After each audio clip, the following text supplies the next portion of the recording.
Hi hello అండి, అందరూ ఎలా ఉన్నారు? Welcome back to our channel bright and pretty. Last weekend అయితే మేము మా ఫ్యామిలీ ఫ్రెండ్స్ అనుకోకుండా కొత్తగా ప్రతిష్ఠించిన వెంకటేశ్వర స్వామి టెంపుల్కి అయితే వెళ్ళామండి. ఆ టెంపుల్ వచ్చేసి కొత్తగా ప్రతిష్ఠించిన స్వర్ణగిరి టెంపుల్ అండి.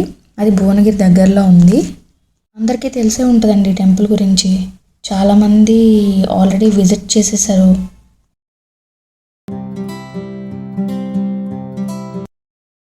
దేవాలయం మానేపల్లి వాళ్ళు ప్రతిష్ఠించారండి. ఆ దేవాలయాన్ని చూడడానికి తిరుపతి గుడిలా ఉంది. ఆ గుడిని చిన్నజయ స్వామి చేతుల మీదుగా ప్రతిష్ఠించారు. యాదాద్రి వాళ్ళు దీన్ని రన్ చేస్తున్నారండి. మేమైతే సండే వెళ్ళామండి. చాలా రష్ చాలామంది వచ్చారు. ఎవరైనా వెళ్ళాలనుకుంటే వీక్ డేస్ వెళ్తే బెటర్. మేము పార్కింగ్ చేయడానికే హాఫ్ అన్ అవర్ పైన పట్టిందండి. ఈవినింగ్ టైం అయితే చాలా చాలా బాగుంది. లైటింగ్స్తో ఆ టెంపుల్ అంతా చూడడానికి ఒక సెట్ టైప్ ఉందండి. చూడడానికి అంత బాగుంది. మూవీస్లో వేస్తే సెట్ ఎలా ఉంటుందో సో అట్లా చూడడానికి అంత బాగుంది లైటింగ్స్తో.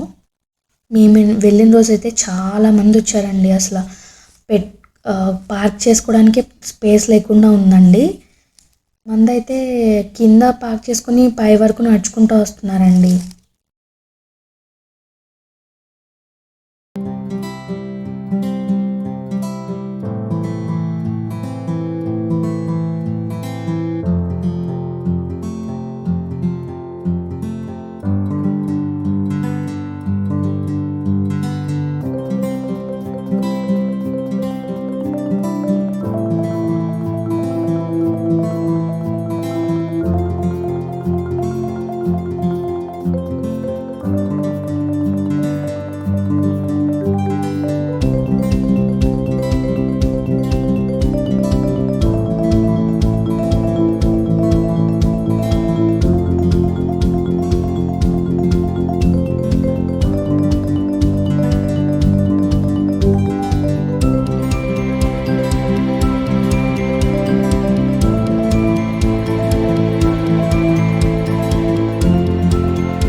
దేవాలయ ప్రధాన ద్వారం ముందు స్వామివారి పాదాలు ఉన్నాయి. భక్తులందరూ పాదాలను నమస్కరించుకుని తర్వాత మనకి వెళ్ళడానికి 108 మెట్లు ఉన్నాయండి. కనిపించేవే 108 మెట్లు. మేము వెళ్ళిన రోజు అయితే స్వామివారిని రథంలో ఉంచారండి, కళ్యాణం చేసి. వారం రోజులుగా లక్షలాది మంది దర్శించుకున్నారండి ఈ దేవాలయాన్ని. దీన్ని యాదాద్రి తిరుమల అని అంటారండి.